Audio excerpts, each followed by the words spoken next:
Welcome back to Giant Monster Games. Today's altar is Wrath of God. Wrath of God is a white sorcery that costs 2 white and 2 generic mana and reads, destroy all creatures, they can't be regenerated.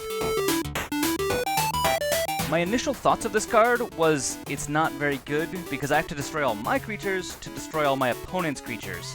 Well, it turns out I was wrong, because this card is pretty darn good and is used in a ton of decks. Let me tell you why. First off, if your opponent has better board presence than you, generally meaning they have more creatures on the table, then using a Wrath effect to level the playing field generally can be a good idea. This applies twofold if your opponent is playing a deck with large toughness creatures, such as Eldrazi. A good example is Reality Smasher.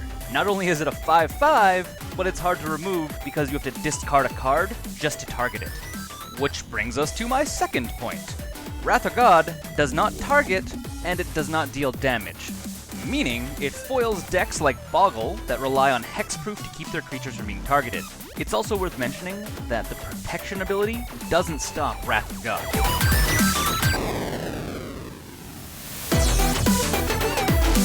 As you can see, Wrath of God is a pretty powerful card, so much so that whenever you play a card that has a similar ability, it's called using a Wrath effect. Examples of other Wrath cards: Balance,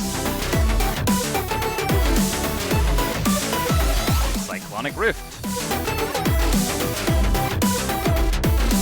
Damnation, which is literally a black version of Wrath of God.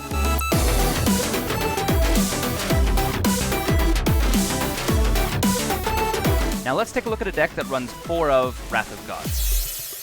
Martyr Life is a mono-white deck that is played in Modern. The deck's name comes from Martyr of the Sands, which is used to gain an extraordinary amount of life, which hopefully will be enough to get you to the late game. The plan for this deck is to flood the board with low-cost creatures, such as Martyr of the Sands, Squadron Hawk, and the deck's main win condition, Serra Ascendant.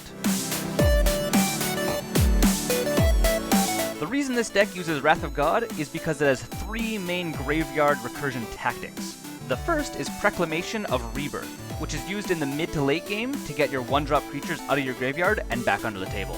The second is Sun Titan, which is used to provide aggressive recursion once you hit the late game. And lastly, Amira the Sky Ruin, which again is used late game to pull creatures out of your graveyard.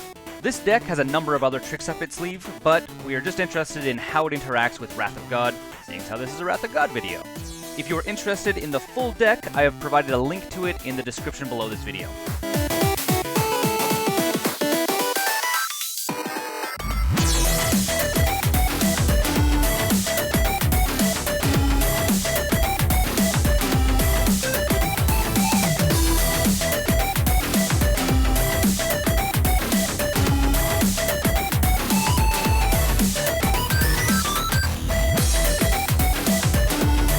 That completes our altar of Wrath of God. If you want to see more videos just like this one, then give this video a thumbs up and subscribe to Giant Monster Games. Until next time, don't forget to game like a giant monster. Thanks for watching MTG Altered. While you're here, check out some of our previous card altar videos or some of the other series right here on the Giant Monster Games YouTube channel.